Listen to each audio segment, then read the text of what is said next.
Well, it's time to plant potatoes. I got my patch rototilled up. I rototilled it about a week ago. I'm going to hit it one more time with a rototiller before I get to planting. And I'm a little late getting these potatoes in the ground. And it's supposed to rain today, so as usual, we're pressed for time, so I'm not going to mess around. Let's just get into this, get it done.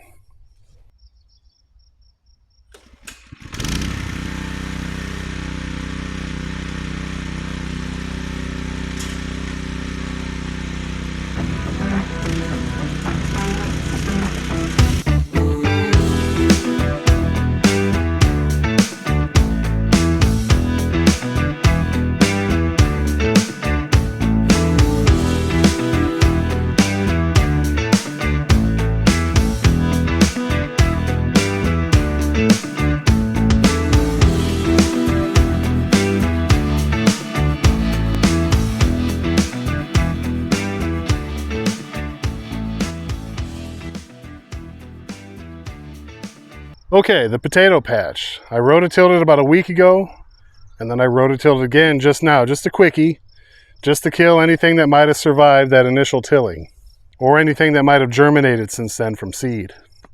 Speaking of seed, we're not using seeds to plant potatoes.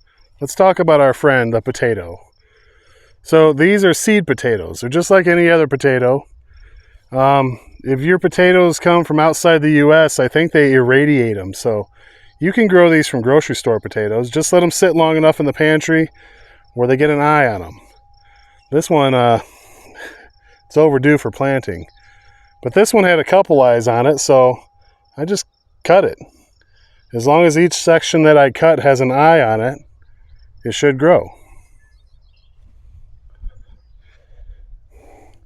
So once I dig my trench wrist deep, I'm going to want to put the seed potato in the trench with the cut side down and the eye side up so it can grow toward the surface.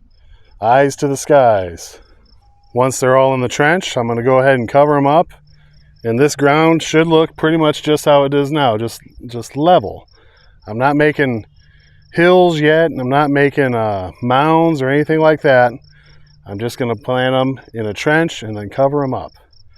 Now, once these sprout from the ground and start to grow here in a couple weeks, then I'll go and I'll bury what's grown above the surface, called hilling.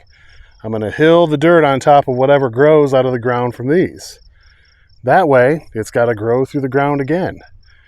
And if I'm really lucky, I might even hill them again after that.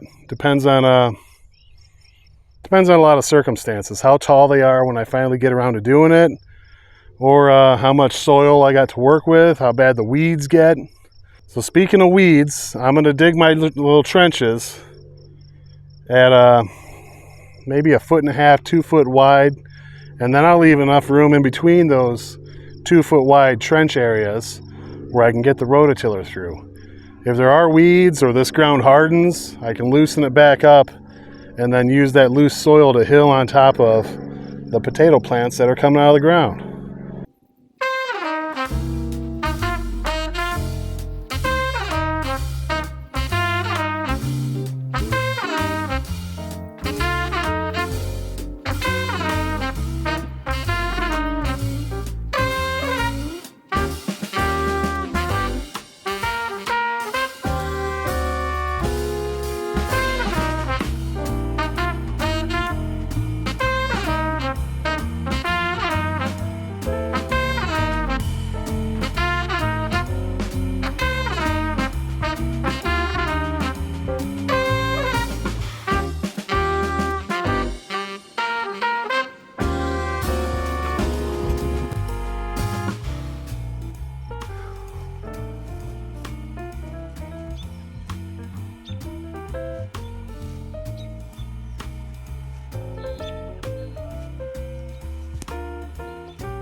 Well, look at that. We got all the potatoes planted before the rain hit. I ended up doing 4 rows. The rows are probably 5 feet apart. And I had just enough seed potatoes to plant the potatoes about 1.5 feet apart from each other in the rows. So now all we got to do is wait, hope for good weather, hope for good rain. But like I said, when those potatoes start to pop out of the ground, I'm gonna cover them back up with dirt. I'm gonna hill the dirt up on them. I did end up taking the rototiller. I put the one more rototiller width on either side of the garden, just so I could space my rows out as far as I wanted to. And I did run around here with a mower. Some of this grass is getting tall. It's going to seed. I don't want that seed to find its way into the garden. I threw some of these stakes on either end of my rows just so I can kind of remember where they're at. And I think our potato patch is well underway for the year. So yeah, I've got 2 rows of Kennebec potatoes, and then I've got another half row of Kennebec, 1.5 rows of Yukon Gold. We'll see how they do. Now, after letting these potatoes grow and hilling them and doing all that and trying to keep the weeds out of the garden, once those potato plants turn brown and die and start to wither away, I'll hit this garden with the mower and just mow it all up. Those potatoes are done and they're ready to be dug out of the ground. And if you thought this was hard work, planting them, man, wait till you got to dig them up. But I'm thinking, I've been talking to a buddy of mine, we might have a little contraption that we might come up with later this fall that we can show you on the channel that should make digging these potatoes a whole lot easier. We'll see. Stay tuned. Make sure you subscribe. You don't want to miss it. Now, I know some of you are watching this and going, hey, I thought this channel was about survival and camping.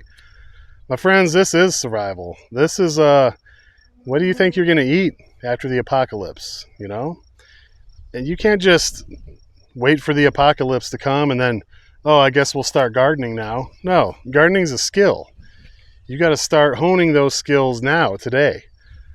A lot of people, I've talked to people, I know people, I've heard of people that just buy seeds and throw them in the freezer or throw them in a drawer and say, yep, we got seeds, we're good. If anything bad ever happens, we'll just throw the seeds on the ground and a couple of days later we'll have a whole bunch of food. That's not at all how this works. You got to get out here, get your hands dirty, and you got to start learning about your soil. You got to start learning about what grows in your area, what grows in your soil. It's a skill. What kind of critters you got in your area? You got bunnies, you got groundhogs, you got birds. How are you going to deal with them? These are things that you'll learn year over year by getting out here and doing some gardening.